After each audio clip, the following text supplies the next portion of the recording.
Electromotive force, internal resistance and potential difference. सबसे पहले EMF के बारे में समझा जाए। ईएमएफ होता क्या है? जैसे सब लोग जानते हो कि ईएमएफ क्या है।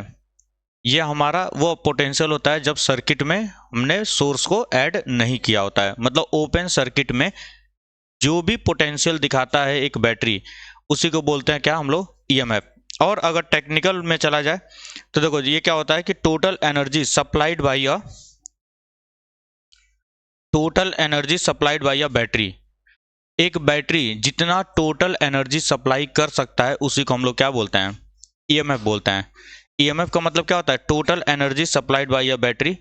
किसी भी चार्ज को एक सर्किट में चलाने के लिए total energy supplied by a battery, battery कितना सप्लाई कर सकता है? बैटरी हो सकता है या फिर तुम्हारा कौन जनरेटर हो सकता है, एसी जनरेटर जो होता है, ठीक है, उसको भी हम ईएमएफ बोल सकते हैं।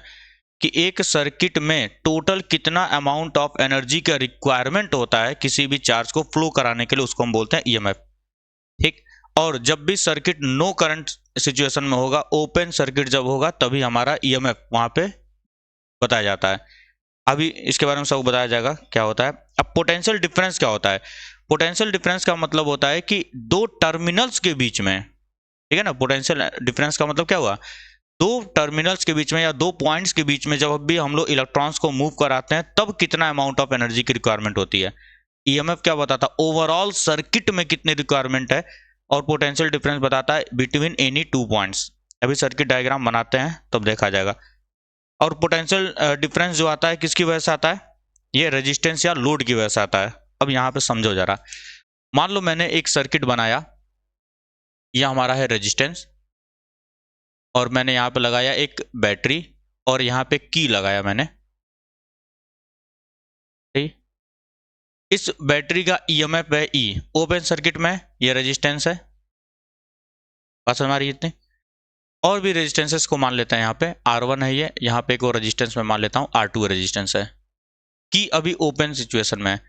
तो इस सर्किट में टोटल अमाउंट ऑफ एनर्जी कितना लगेगा, ठीक है ना, टोटल अमाउंट ऑफ एनर्जी कितने की रिक्वायरमेंट होगी ताकि ये सर्किट में ये दोनों के दोनों रेजिस्टेंस ऑपरेट कर पाए, उसको हम बोलते हैं ईएमएफ। आसानी समझ में? तो ये बैटरी के अंदर जितना भी अमाउंट ऑफ एनर्जी ये सप्लाई कर सकता है या करेगा, उसी को ईएमएफ बोला जाता है। इनिशियली अगर कोई भी बैटरी तुम खरीद के लाते हो, घड़ी वाला जो सेल होता है, अगर खरीद के लाए, नई नई बैटरी लेकर आए, तो उसके ऊपर लिखा होता है 5 वोल्ट। मतलब इतने अमाउंट में एनर्जी को ये सप्लाई कर सकता है ना। 5 वोल्ट इसका पोटेंशियल है, ये इतना ही अमाउंट में एनर्जी को ट्रांसफर करेगा। अगर मान लो उसमें घड़ी के सेल को लेकर के मैं किसी बड़े डिवाइस में लगा दूं, क्या चलेगा? वो टॉर्च वगैरह में देखते हो 2 सेल या 3 सेल लगता है, क्योंकि एक के बस की बात नहीं है। और वो भी उसमें कहाँ लगाते हैं? हम सीरीज में लगाते हैं, ताकि पोटेंशियल्स ऐड हो जाए। अभी पढ़ेंगे हम लोग कि जब भी सेल्स को हम लोग सीरीज में लगाते हैं तो क्या होगा, पैरेलल में लगाएंगे तो क्या होने वाला है। तो अभी यहाँ पर यह है, जैसे ही मैंने सर्किट को कंप्लीट किया, क्लोज कर दिया, तो अब इन दोनों पोटेंशियल, इन दोनों टर्मिनल्स के बीच में जो पोटेंशियल का डिफरेंस होगा, इसको हम लोग पोटेंशियल डिफरेंस बोलते हैं। या इस दो टर्मिनल्स में एक इलेक्ट्रॉन को इधर से इधर तक मूव कराने में अलोंग दिस सर्किट जितने अमाउंट में एनर्जी की रिक्वायरमेंट होती है, उसको हम बोलते हैं पोटेंशियल डिफरेंस। ठीक, तो याद रहेगा। ईएमएफ का मतलब क्या होता है? ओवरऑल सर्किट में कितने अमाउंट ऑफ एनर्जी की रिक्वायरमेंट है। और पोटेंशियल डिफरेंस क्या होता है? दो टर्मिनल्स के बीच में, दो पॉइंट्स के बीच में अगर मुझे क्या करना है, इलेक्ट्रॉन को फ्लो कराना है। और याद रखना एक चीज और, पोटेंशियल डिफरेंस तभी आएगा जब रेजिस्टेंस होगा कहीं ना कहीं, क्योंकि उसी के अगेंस्ट मुझे मूव कराना है ना इलेक्ट्रॉन को। भाई अगर कहीं पर रोकने वाला कोई है ही नहीं, तो मुझे एनर्जी देनी पड़ेगी क्या? मुझे एनर्जी देनी पड़ेगी? नहीं देनी पड़ेगी।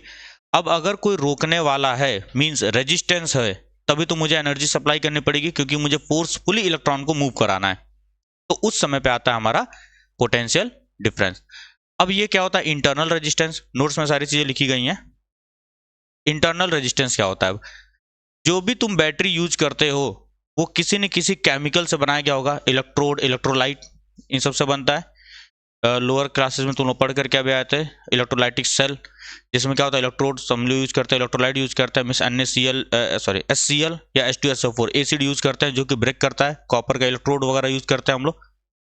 तो उनका अपना एक रेजिस्टेंस होगा कि नहीं होगा? उनका अपना भी एक रेजिस्टेंस होगा, तो उसी को बोलते हैं हम इंटरनल रेजिस्टेंस। ये जो रेजिस्टेंस हमने यूज किया इसको हम बोलते हैं एक्सटर्नल रेजिस्टेंस या लोड रेजिस्टेंस, और जो बैटरी का अपना एक रेजिस्टेंस होगा उसको बोला जाता है इंटरनल रेजिस्टेंस। नॉमेनक्लेचर क्लियर है? ईएमएफ का मतलब हुआ ओवरऑल सर्किट को रन कराने के लिए how much energy is required is supplied by a battery, और उसी एनर्जी को हम लोग क्या बोलते हैं, इलेक्ट्रोमोटिव फोर्स बोला जाता है। तो टर्मिनल्स के बीच में इलेक्ट्रॉन के मोशन को कराने के लिए how much energy is required, उसको हम बोलते हैं पोटेंशियल डिफरेंस। और पोटेंशियल डिफरेंस तभी आएगा जब रजिस्टर होगा या कोई लोड होगा। अगर रजिस्टर नहीं है तो पोटेंशियल का डिफरेंस भी नहीं आने वाला है। आती बात समझ में? ईएमएफ को कैसे कैलकुलेट किया जाएगा? ईएमएफ को हम लोग कैलकुलेट करते हैं जब सर्किट में को ऐड न किया गया हो, नो सर्किट, मतलब नो ओपन सर्किट में जब सर्किट को कनेक्ट नहीं किया गया होगा, तब उस समय पे जो बैटरी का जो एनर्जी होता है उसको हम लोग क्या बोलते हैं, ईएमएफ बोलते हैं। जब कनेक्ट कर देंगे तो भी ईएमएफ ही है। इन दोनों के बीच में पोटेंशियल का डिफरेंस बोला जाएगा। और बैटरी के अंदर अपना एक रेजिस्टेंस होता है जिसको हम बोलते हैं इंटरनल रेजिस्टेंस। बहुत बढ़िया। अब सर्किट डायग्राम बना करके तुम्हें समझाया गया था। अब एक चीज बताना, ये ईएमएफ जो टोटल एनर्जी है ये किन किन चीजों में खर्च हो रहा है, ये टोटल एनर्जी किन किन चीजों में खर्च हो रहा है, अब इसको जरा देखते हैं। ड्यूरिंग डिस्चार्जिंग, इस रजिस्टर को मैं हटा रहा हूं यहां से और इसको आर ही मान करके चलना है, एक लोड। ड्यूरिंग डिस्चार्जिंग, जब डिस्चार्ज हो रही होगी बैटरी तो ये दो काम करवा रही है। क्या क्या काम करा रहे हैं? एक तो पोटेंशियल डिफरेंस जो इसका है, यहां पे इलेक्ट्रॉन को मूव कराने में एनर्जी खर्च हो रही होगी, सही है, निगेटिव से इधर से इलेक्ट्रॉन जा रहा होगा, तो ये दो चीजों में खर्च हो रहा है एनर्जी। एक तो इसके इस रेजिस्टेंस के अगेंस्ट इलेक्ट्रॉन को मूव कराने में एनर्जी खर्च हो रही है, दूसरी एनर्जी अपना रेजिस्टेंस भी ओवरकम कर रहा होगा, अपना भी रेजिस्टेंस ओवरकम कर रहा होगा बैटरी। तो टोटल एनर्जी जो खर्च हो रही है E इज इक्वल टू क्या, मैं V प्लस इंटरनल को मैं V स्मॉल r से बोल सकता हूं कि नहीं, दोनों का पोटेंशियल ओवरकम कर रहा होगा, सही। सपोज कर लेते हैं कि करंट इसमें I फ्लो कर रहा है, करंट I फ्लो कर रहा है इस सर्किट के अलाउ, और इंटरनल रेजिस्टेंस को हम ऐसे रिप्रेजेंट करते हैं यहां पे बना करके स्मॉल r, बैटरी के साथ लगाया रहता है internal resistance small r, capital R से लोड, स्मॉल r से इंटरनल रेजिस्टेंस। बहुत बढ़िया, आगे बढ़ते हैं। तो क्या मैं इसको V ही रहने दो, प्लस इसको मैं I इंटू स्मॉल r कर सकता हूं कि नहीं, करंट जा रहा है स्मॉल r, ये तुमको फॉर्मूला भी लिखवाया गया होगा। During discharging V is equal to क्या होता है, E माइनस IR होता है। जब भी बैटरी डिस्चार्ज हो रही होगी तो डिस्चार्ज होगा तो वो दो चीजों में खर्च होता है, एक तो इसका पोटेंशियल ओवरकम करवाता है और एक इंटरनल रेजिस्टेंस का पोटेंशियल ओवरकम करवाता है। हम मान करके चलते हैं कि वायर में कोई भी पोटेंशियल का ड्रॉप नहीं हो रहा है, जबकि वायर भी एक रजिस्टर ही होता है, वायर भी तो किसी मटेरियल का ही बना होगा, उसमें भी रेजिस्टेंस होता है, लेकिन हम नेग्लिजिबल मानकर चलते हैं क्योंकि ये ज्यादा पोटेंशियल का ड्रॉप करवाता है compare to load resistance. Wire में बहुत नेग्लिजिबल रेजिस्टेंस होता है, इसलिए हम इसको इग्नोर करके चलेंगे। तो ड्यूरिंग डिस्चार्जिंग, ये फॉर्मूला याद रखना, अनगिनत बार बोर्ड में क्वेश्चन पूछा गया है। During discharging of a cell, ये इक्वेशन काम करता है, potential difference is equal to EMF minus I into R, जहां पे ये क्या है, potential due to internal resistance है। अब अगर बैटरी को हम चार्ज कर रहे होंगे तब क्या होगा, जब चार्ज कर रहे होगे बाबू तो तुमने बाहर से पोटेंशियल दिया कि नहीं, इसको दिया, ड्यूरिंग चार्जिंग इसको तुमने बाहर से पोटेंशियल दिया। अब वो पोटेंशियल दो चीजों में खर्च हो रहा होगा, एक तो बैटरी को चार्ज कर रहा है, EMF को बढ़ा रहा है, और दूसरा उसके इंटरनल रेजिस्टेंस को भी ओवरकम कर रहा होगा। तो ड्यूरिंग चार्जिंग क्या होता है हमारा, ये बोर्ड में बहुत रेयरली पूछा जाएगा बट कॉम्पिटिटिव एग्जामिनेशंस में ये क्वेश्चन आता है। ड्यूरिंग चार्जिंग क्या होता है, E इज इक्वल टू, देखो V is equal to E plus IR हो जाता है, ठीक है, वो भी क्वेश्चन लिखवाया गया है। ड्यूरिंग चार्जिंग क्या होगा, जो एक्सटर्नल पोटेंशियल होगा ये दो चीजों में खर्च होता है, एक तो इंटरनल रेजिस्टेंस ओवरकम करने में उसका पोटेंशियल, और प्लस EMF सप्लाई करने में, उसको चार्ज कराने में, ठीक। तो ड्यूरिंग चार्जिंग हमारा ये इक्वेशन वैलिड होता है, ड्यूरिंग डिस्चार्जिंग ये इक्वेशन हमारा वैलिड होता है। समझ में आ गया होगा, इसमें कोई आपत्ति नहीं होनी चाहिए। आगे अब बढ़ते हैं। इंटरनल रेजिस्टेंस को हम लोगों ने निकाला था इन टर्म्स ऑफ EMF, क्या, पोटेंशियल डिफरेंस एंड रेजिस्टेंस के टर्म में। अब EMF को कैसे कैलकुलेट किया जाएगा, सॉरी इंटरनल रेजिस्टेंस को, यहीं से देखो, यहीं से पता चल जाएगा। डिस्चार्जिंग का केस लेकर के चलना है ना हम लोग को, हमें डिस्चार्जिंग का केस लेकर चलना है। सर इसका पोटेंशियल क्या होगा, आई इंटू आर हो जाएगा, आई इंटू आर होगा ना, कैपिटल आई कैपिटल आर हो जाएगा। तो capital I into R, V is equal to I R, Ohm's law के according E minus I R, ये होगा। और इसमें ई और वी के ही टर्म में निकलवाया गया ना, ई की और वी के ही टर्म में निकालो, बाद में इसको पुट कर लेंगे। जो करवाया हूँ वही वाला बता रहा हूँ ताकि कंफ्यूजन ना हो। इसको इधर लाओ, इसको इधर ले चलो। I into R is equal to E minus V, तो आर इज इक्वल टू क्या हो जाएगा, E minus V by I. तो इंटरनल रेजिस्टेंस को ऐसे निकाल सकते हैं हम लोग, ई माइनस वी बाई आई, ठीक। और वी को तुम चाहो तो आई आर रख सकते हो, वी को चाहो तो आई आर रख दो, या आई को V is equal to I R होता है, हमको सबको पता है। इसके अक्रॉस जो पोटेंशियल होगा वी, वो किसके बराबर होगा, आई इंटू आर के बराबर होगा। तो चाहे तो आई को रिप्लेस कर लो, चाहे तो वी को रिप्लेस कर लो। यहाँ से मैं आई को रिप्लेस कर लेता हूँ क्योंकि हमें निकालना है R in terms of E V and R के टर्म्स में। तो यहाँ पे वैल्यू पुट करेंगे तो क्या हो जाएगा, R is equal to E minus V by V, और ऊपर चला जाएगा आर, ऐसा हो जाएगा। चाहो तो डिवाइड कर लो, तो E by V minus one into R, तो एक रिलेशन ये भी बनता है हमारा। अब क्वेश्चन में देख लेना क्या क्या चीजें गिवन है। अगर ईएमएफ गिवन है, पोटेंशियल डिफरेंस गिवन है, करंट गिवन है, तो आर ऐसे निकाला जाएगा। और अगर ईएमएफ गिवन है, पोटेंशियल डिफरेंस गिवन है और एक्सटर्नल लोड रेजिस्टेंस गिवन है, तो आर ऐसे निकाला जाएगा, ठीक। इसी चीज को बताया गया है। आगे अगर नेट करंट की बात करता है, नेट करंट की बात करता है यहाँ पे, तो नेट करंट कैसे निकालेंगे, फिर इसी इक्वेशन को लेके चलता हूँ। देखो सारा खेल इसी इक्वेशन का ही है, इसी में कन्वर्ट करते रहो, जो चीज गिवन होगी उसके अकॉर्डिंग हम लोग मैनिपुलेट करते रहेंगे इस इक्वेशन को। यहाँ पे देखो वी को मैं लिख सकता हूँ आई इंटू आर, क्योंकि external load I into R होगा यहाँ पे, EMF minus I into R, इसको इधर ले आया तो आई आर प्लस आर हो जाएगा, इज इक्वल टू ईएमएफ। तो करंट की अगर कोई वैल्यू बोले तो E upon R plus R. और ये देख के समझ में भी आता है हम लोगों को, ये हमको देख के समझ में भी आ रहा है कि करंट हमारा फॉर्मूला क्या होता है, पोटेंशियल अपॉन में रेजिस्टेंस। तो सर यहाँ पर भी तो नेट पोटेंशियल क्या है, ई, और अपॉन में नेट रेजिस्टेंस क्या है, आर प्लस आर, क्योंकि ये दोनों किस में जुड़े हुए हैं, सीरीज में जुड़े हुए हैं। सीरीज में हमेशा क्या होता है, आर प्लस आर हो जाता है, R one plus R two. Series में ये रजिस्टर और ये रजिस्टर आपस में कैसे जुड़े हुए हैं, सीरीज में। तो नेट रेजिस्टेंस अपॉन में नेट पोटेंशियल। आगे बात समझ में। अब ईएमएफ और पोटेंशियल डिफरेंस के बीच में क्या किया है, डिफरेंस को बताया गया है। डिफरेंस कितना क्या होगा, तो पहला पॉइंट क्या लिखा गया है, EMF is the maximum potential difference between 2 points when the cell is in open circuit, ठीक। और हमारा पोटेंशियल डिफरेंस क्या हो जाएगा, the potential difference between 2 points, ध्यान से सुन लो, between 2 point is the difference of potential between those 2 points in a closed circuit. Potential difference between 2 points होता है, और ईएमएफ जो होता है ओवरऑल सर्किट में how much amount of energy is required. उसके बाद से EMF is independent of resistance of circuit, depends upon the nature of electrode and electrolyte. ये ध्यान से सुन लो, ईएमएफ जो एक्सटर्नल लोड पे डिपेंड नहीं करता है, वो किस पे डिपेंड करता है, nature of electrode and electrolyte, कैसा इलेक्ट्रोड और इलेक्ट्रोलाइट यूज किया है उस पर डिपेंड करेगा हमारा ईएमएफ। पोटेंशियल डिफरेंस किस पे डिपेंड करता है, रेजिस्टेंस पे डिपेंड करेगा। जितना ज्यादा रेजिस्टेंस होगा उतना ज्यादा अमाउंट में हमें वर्क देना पड़ेगा उसको, ताकि इलेक्ट्रॉन उससे फ्लो कर सके, ठीक। ईएमएफ क्या होता है, कॉज होता है, कारण, और उसका जो रिजल्ट दिखता है हमको वो पोटेंशियल डिफरेंस होता है। अब बढ़ते हैं हम लोग कॉम्बिनेशन ऑफ सेल्स पे। ये ग्राफ जो बताया गया था उसको कर लेना लो। पोटेंशियल डिफरेंस, ये कॉम्बिनेशन ऑफ सेल्स। अब सेल्स को कंबाइन जब करेंगे, जैसे रजिस्टर्स को कंबाइन किया गया था, रजिस्टर्स को कंबाइन किया गया था, उसी तरीके से सेल्स का भी कॉम्बिनेशन हमको पढ़ना होता है। सेल का कॉम्बिनेशन का मतलब सीरीज में जोड़ेंगे या फिर पैरेलल में जोड़ेंगे। तो सबसे पहले कॉम्बिनेशन ऑफ सेल्स में आता है हमारा सीरीज कॉम्बिनेशन, ठीक है। दो सेल्स को मैंने सीरीज में कंबाइन किया, पहला होता है सीरीज कॉम्बिनेशन। सीरीज कॉम्बिनेशन, ध्यान से सुनना बाबू, यहाँ पे एक सेल मैंने लिया इस तरीके से, जिसका ये अपना क्या है, एक तो इसका ईएमएफ है और इसका ये इंटरनल रेजिस्टेंस है, और दूसरे सेल को भी मैंने क्या किया, इसमें कनेक्ट किया, सीरीज में कर रहे हैं हम लोग। तो पॉजिटिव नेगेटिव, फिर से ये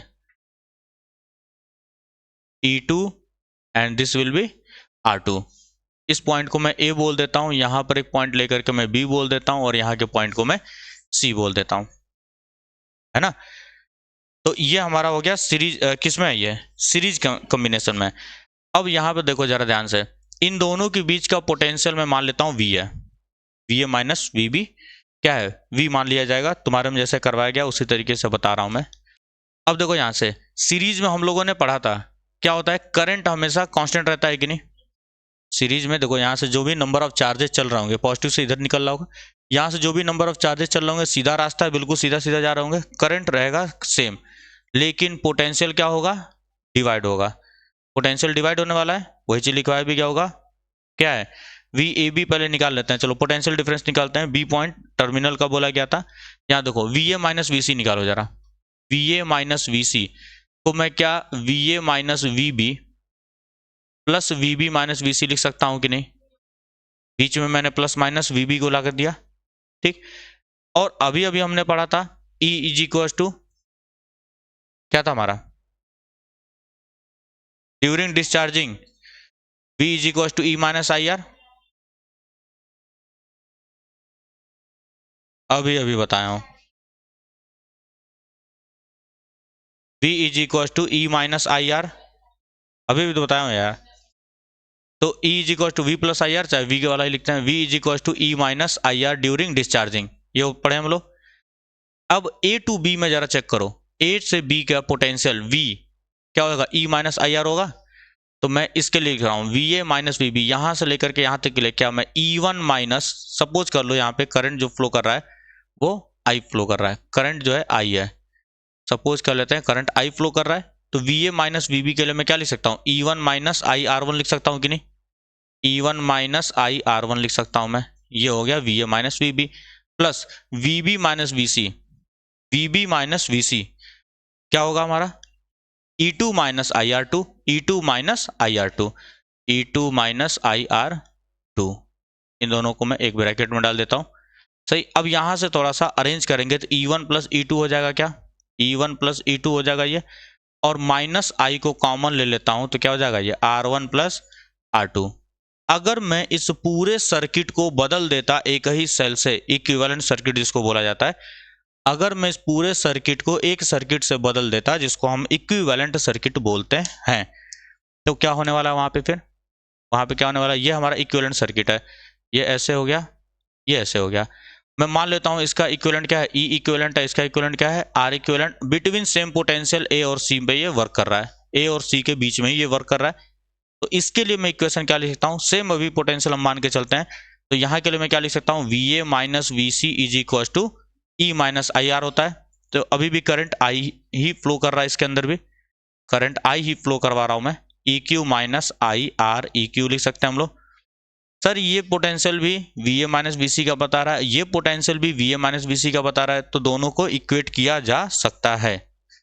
तो देयरफॉर दिस विल बी बराबर टू दिस, या कंपेयर कर लेते हैं, कंपेयर कर सकते हैं ना, कंपेयर करोगे ये सेम है, इक्वल इक्वल सेम है, तो सर ये जो है E इक्विवेलेंट इसके बराबर होगा कि नहीं होगा, देयरफॉर E इक्विवेलेंट किसके बराबर हो जाएगा, E1 plus E2 net EMF और I माइनस I, ये R इक्विवेलेंट होगा। सर होना भी चाहिए था, क्योंकि दोनों रजिस्टर्स किस में है, सीरीज में ही तो है, दोनों सीरीज में है, तो सीरीज हमको पता है दोनों रजिस्टर्स का सम हो जाता है, डायरेक्टली सम करते हैं, पैरेलल में रेसिप्रोकल्स का सम कर देते हैं हम लोग, जस्टिफाई भी हो रहा है हमारा।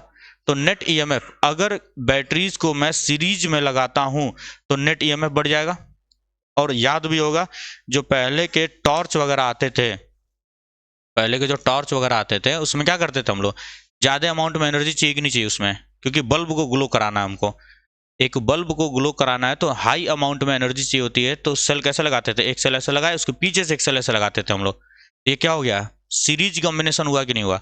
ये सर सीरीज कॉम्बिनेशन होने पे क्या होता है, हमको नेट EMF जो होता है वो बढ़ जाता है, मतलब हाई अमाउंट में एनर्जी मिलती है हमको, एनर्जी अब ज्यादा मिलती है, इसीलिए बैटरी क्या होगा, बल्ब ग्लो करेगा बढ़िया से।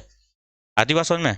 तो जब भी सीरीज में हम लोग जोड़ेंगे सेल्स को तो क्या हो जाएंगे, आपस में कंबाइन हो जाते हैं, नेट EMF क्या हो जाता है, बढ़ जाता है हमारा, और रेजिस्टेंस भी बढ़ता है साथ साथ में, इंटरनल वाला, इंटरनल रेजिस्टेंस बढ़ता है, लेकिन इंटरनल रेजिस्टेंस इतना ज्यादा नहीं होता है कि वो अफेक्ट करेगा इतना, लेकिन रेजिस्टेंस बढ़ेगा, याद रखना है तुमको, रेजिस्टेंस तो बढ़ता ही बढ़ता है। अगर मान लो मैंने N सेल्स को रखा, तो अगर मैंने N सेल्स को रखा फिर क्या हो जाएगा, E equivalent E1 plus E2 plus dot dot dot dot En तक जाएगा। सिमिलरली आर इक्विवेलेंट भी बढ़ेगा, R1 plus R2 plus dot dot dot plus Rn तक जाएगा। अगर सबका EMF मैं सेम मान लेता हूँ, अगर सारों का EMF सेम मान लेता हूँ, इफ EMF जो है वो सेम है एप्सिलॉन के और R1 को मैं मान लेता हूँ सेम है R के, तो क्या हो जाएगा, E इक्विवेलेंट कितना हो जाएगा, N E हो जाएगा और R इक्विवेलेंट कितना हो जाएगा, NR हो जाएगा। आती बात समझ में? अब पैरेलल में कनेक्ट करके देखते हैं। सर पैरेलल कॉम्बिनेशन करेंगे तो क्या होने वाला है? अब पैरेलल कॉम्बिनेशन करेंगे। अच्छा उसमें एक चीज और भी था हमारा कि अगर मान लो, वो भी देख लो यहाँ पे ऐसे कनेक्ट किया गया है और मान लो अगर निगेटिव को निगेटिव से कनेक्ट कर दिया गया, ये क्या था, पॉजिटिव को निगेटिव को पॉजिटिव से कनेक्ट किया गया था कि नहीं? अगर उल्टा करके कनेक्ट कर दें हम लोग, बैटरी को उल्टा करके कनेक्ट कर दें तो ईएमएफ क्या हो जाता है, सिर्फ ईएमएफ में फर्क पड़ेगा। इसका ईएमएफ E1 था, इसका ईएमएफ E2 था, तो E1 माइनस E2 हो जाता है, सिर्फ रेजिस्टेंस वही रहेगा। रेजिस्टेंस में कोई फर्क नहीं पड़ता है। अरे रेजिस्टेंस में थोड़ी कोई प्लस माइनस होता है, चाहे से जोड़ो चाहे से जोड़ो, बात तो वही है। ठीक है, ईएमएफ में याद रखना, ईएमएफ का अगर निगेटिव निगेटिव के साथ जुड़ गया हो, पहले क्या था निगेटिव पॉजिटिव के साथ जोड़ा था मैंने, अगर उल्टा जोड़ा जाएगा तो ईएमएफ क्या हो जाएगा, डिक्रीज कर जाएगा बस। रेजिस्टेंस पे कोई फर्क नहीं पड़ने वाला है। आओ जरा पैरेलल को अब देखते हैं। पैरेलल में सर हमने सब लोग सीखा हुआ है कि पैरेलल में वोल्टेज सेम रहता है, पोटेंशियल डिफरेंस, सॉरी वोल्टेज नहीं, पोटेंशियल डिफरेंस सेम रहता है। करंट का क्या होता है, डिवीजन होता है, करंट आपस में डिवाइड करेगा। I is equal to I1 plus I2 हो जाता है। तो यहाँ पर भी मैं लिखता हूँ I is equal to I1 plus I2 हो जाएगा। सर हमें इक्वेशन पता है ईएमएफ के केस में E is equal to V minus IR, तो यहाँ से I की वैल्यू जरा निकालो तो कितना हो जाएगा, हाँ V is equal to E minus IR ना, V is equal to E minus IR। इसको उधर ले चलो, इसके उधर ले चलो, तो E minus V by R बोल सकता हूँ मैं, ये बोला सकता है। तो सर I1 कितना हो जाएगा फिर, I1 will be E1 minus V, potential difference same रहता है R1 plus E2 minus V by R2, ये हमारा नेट करंट है। सही, थोड़ा सा रीअरेंज करते हैं, E1 by R1 plus E2 by R2, इसको एक साथ रखता हूं मैं, माइनस V को कॉमन ले लेता हूं मैं, ये हो जाएगा 1 by R1 plus 1 by R2। अब इन दोनों ही सर्किट को, दोनों ही सेल को हटा करके मैं एक सेल लगाता जिसको मैं बोलता इक्विवेलेंट सर्किट, तो वहां पे हमारा क्या इक्वेशन बन जाता, उसको दोबारा नहीं बना रहा हूं, लिख रहा हूं मैं, also I is equal to, वहां जब होता तो क्या लिखते हम लोग, वहां पर सेम इसी तरीके से लिखता ना, यहाँ पे देखो E minus V by R लिखता कि नहीं लिखता वहां पे, तो वहां पे E इक्विवेलेंट हो जाता माइनस V अपॉन में R इक्विवेलेंट लिखते कि नहीं लिखते, ये लिखा जाता अगर एक ही मैं सर्किट में यूज करता तो। ठीक है सर, इसको भी थोड़ा रीअरेंज कर लो, अपॉन में R equivalent minus V into 1 by R equivalent. Compare करें क्योंकि दोनों करंट तो सेम ही है, ये इक्विवेलेंट सर्किट के लिए है, ये मैंने लिखा किसके लिए, इक्विवेलेंट सर्किट के लिए, ये हमारा है इक्विवेलेंट सर्किट के लिए है। तो सर कंपेयर करेंगे, दिस विल बी बराबर to this and this will be बराबर टू दिस, तो क्या हो जाएगा, देयरफॉर E इक्विवेलेंट अपॉन में R equivalent is equal to E1 by R1 plus E2 by R2 and 1 by R equivalent will be equal to 1 by R1। Sir सही है, ये होना भी चाहिए था, क्योंकि रजिस्टर्स हमारे जब भी पैरेलल में होते हैं तो उनका रेसिप्रोकल्स का सम किया जाता है, जस्टिफाई हो रहा है, ये हमारा ईएमएफ निकलता है। अब बालक सुन लो, कई लोग इसको क्या करते हैं, क्रॉस मल्टीप्लाई करके R इक्विवेलेंट की वैल्यू भी पुट कर देते हैं, यहाँ से R1 R2 अपॉन में R1 plus R2 solve valve करके वैल्यू निकाला जाता है। मत याद रखना उस तरीके से, तुम इसी तरीके से याद रखना, E equivalent by R equivalent क्या होता है, E1 by R1 plus E2 by R2। अरे भाई सब आवाज आ रहा होगा, बढ़िया सर चीखा छाको लो, कह रहा हूँ ना, आज माइक में गड़बड़ी हुई है तो थोड़ा ढंग से लो रहो, हाँ ढंग से छीको लो, क्योंकि पूरी आवाज जा रही होगी तो धम से कई बार बीच में हो रहा होगा कि क्या बोल दिया इसमें। चलो मैं भी बहुत आराम आराम से बोल रहा हूँ क्योंकि बार बार रेड हो जा रहा है वो, ठीक है रेड हो जा रहा है उसमें बोलते बोलते। उसको सही किया जाएगा, हो जाएगा सही, इसमें थोड़ा गड़बड़ी होगा। तो ये निकल गया हमारा इक्विवेलेंट R इक्विवेलेंट सब कुछ निकल गया हमारा। अब फिर से वही चीज, for n circuit for n cells, अगर मैंने n सेल यूज किया होता फॉर n सेल्स तो क्या हो जाता sir, equivalent by R equivalent is equal to E1 by R1 plus E2 by R2 plus dot dot dot EN by RN तक हो जाता, और ये तो हमको आता ही है। ठीक, मैं डायरेक्टली ले रहा हूँ n cells of equal EMF and equal internal resistance, तो क्या हो जाएगा E equivalent by R equivalent is equal to E by R plus E by R plus E by R plus E by R, सबका resistance भी same माना है मैंने, सबका EMF भी सेम माना है, तो क्या हो जाएगा NE बाई आर हो जाएगा कि नहीं हो जाएगा। ठीक है, NE बाई आर हो जाएगा। और R इक्विवेलेंट कितना हो जाता है, याद करो R इक्विवेलेंट कितना हो जाता था, R बाई N हो जाता था कि नहीं। तो यहां पर मैं जब R इक्विवेलेंट को R बाई N पुट करूंगा बाबू, तो क्या आने वाला है, ये ऊपर चला जाएगा N by R, E cut जाएगा कि नहीं।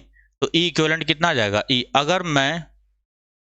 अगर मैं 10 20 50 100 battery same EMF same internal resistance same company का बैटरी ला करके, और मैं 100 बैटरीज हैं सपोज करो हमारे पास, 100 को मैंने पैरेलल में कनेक्ट कर दिया है, तो नेट EMF कितना मिलेगा, जितना एक से मिल रहा था। कोई मतलब नहीं है उतने सारे बैटरीज को कनेक्ट करने के लिए, उतनी बैटरीज को कनेक्ट करने का कोई भी मतलब नहीं है, क्योंकि सेम EMF मिलेगा हमको, सेम EMF मिलने वाला है। और यही रीजन भी है रिमोट में, टीवी के रिमोट में देखते होगे 2 सेल लगाए जाते हैं, वो पैरेलल में होता है सीरीज में होता है, कौन कहा है, उल्टा लगता है, पैरेलल होता है सीरीज होता है, वो उल्टा लगता है, सीरीज ही होता है वो भी।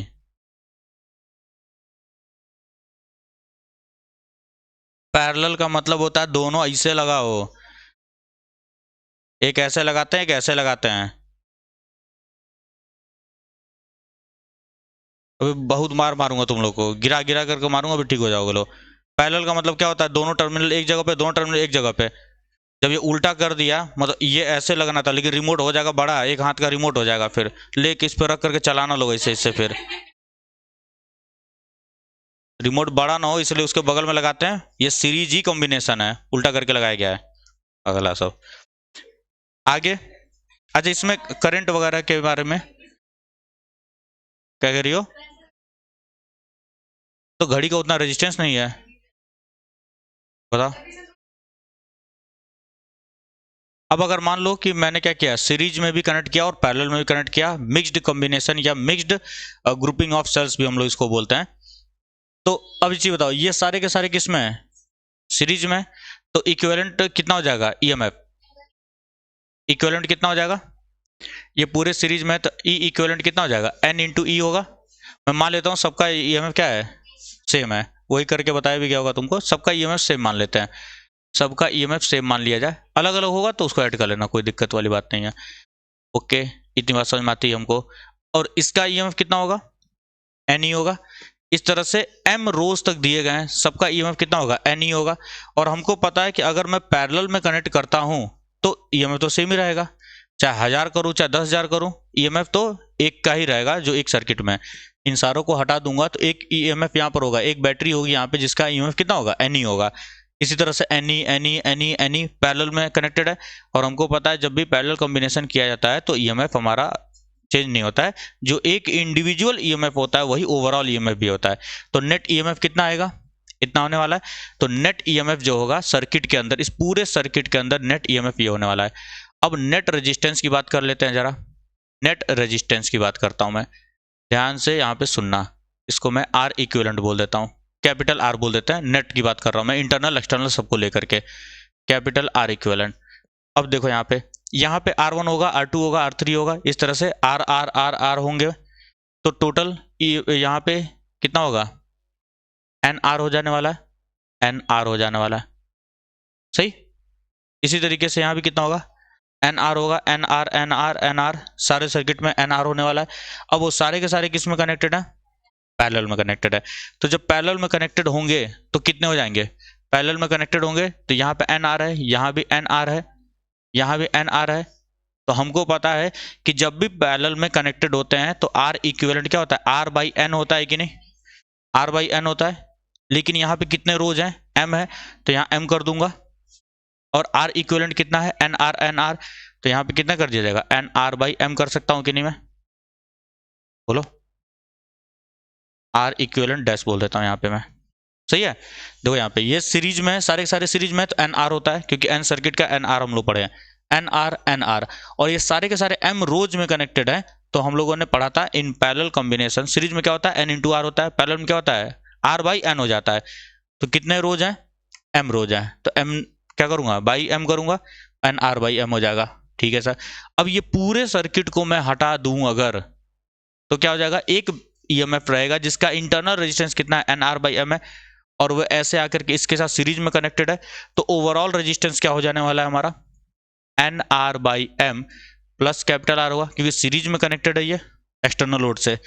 तो ये नेट ईएमएफ होगा और ये नेट रेजिस्टेंस होने वाला है। तो इस सर्किट में करंट कितना फ्लो कर रहा होगा सर, करंट हम लोगों ने फॉर्मूला पढ़ा है ई इक्विवेलेंट बाई आर इक्विवेलेंट। ठीक है, उसमें चाहे सीरीज में चाहे पैरेलल में इसी तरीके से हम लोग करंट को निकालेंगे, वहां मैंने बताया नहीं था, यहाँ बता रहा हूं मैं सारी चीजों को। ठीक है ना, सीरीज में या पैरेलल में इसी तरीके से करंट को निकाला जाएगा। ई इक्विवेलेंट निकालने आ गया, आर इक्विवेलेंट निकालने आ गया, दोनों की वैल्यू निकाल करके डायरेक्टली हम डिवाइड करेंगे, करंट की वैल्यू निकल करके आ जाने वाली है। यहाँ पे देखो कितना हो जाएगा, ये एन ई अपॉन में N R by M plus R हो जाएगा, ये करंट आ गया। अब एक चीज यहाँ पर एलसीएम ले लो, चाहो तो एलसीएम ले लो यहाँ पे, एम एन ई अपॉन में N R plus M R. मैं चाहता हूं कि करंट हमारा क्या हो, मैं क्या चाहूंगा करंट हमेशा मैक्सिमम हो। सर्किट के अंदर करंट क्या होना चाहिए, मैक्सिमम होना चाहिए। मैं अगर करंट को चाहता हूं मैक्सिमम हो, तो सर बताना जरा, तो डिनोमिनेटर को मिनिमम होना पड़ेगा। अगर करंट मैक्सिमम चाहता हूं मैं और करंट के एक्सप्रेशन में हमारा डिनोमिनेटर भी आ रहा है, तो डिनोमिनेटर को मिनिमम होना पड़ेगा। तो अगर करंट मैक्सिमम चाहता हूं इस मिक्स्ड ग्रुपिंग से, तो मेरा N R plus M R should be minimum, should be minimum, ये मिनिमम होना चाहिए। अब ये मिनिमम कैसे किया जाएगा, इसको मिनिमम कैसे दिखाओगे, तो याद होगा मिनिमम दिखाने के लिए हम लोग क्या करते हैं, मैक्सिमम मिनिमम के लिए हम लोग कैलकुलस का यूज लेते हैं, लेकिन मैं यहाँ कैलकुलस का यूज नहीं लूंगा। यहाँ मैं सिंपल अलजेब्रा से सॉल्व करूंगा इसको। सिंपल अलजेब्रा सॉल्व करने का मतलब क्या हुआ, इसको मैं रूट रूट लिख सकता हूँ क्या, एन आर का स्क्वायर लिख सकता हूँ प्लस रूट एम आर का स्क्वायर लिख सकता हूँ मैं, और माइनस प्लस माइनस में क्या करता हूँ, ऐड कर देता हूँ इसमें, plus minus 2 root M N और plus 2 root M N, R R भी तो रहेगा ना, आर आर भी तो रहने वाला है। तो यहाँ पे मैं इसको बना रहा हूँ ए प्लस बी का होल स्क्वायर या ए माइनस बी का होल स्क्वायर बनाना चाहता हूँ मैं इसको।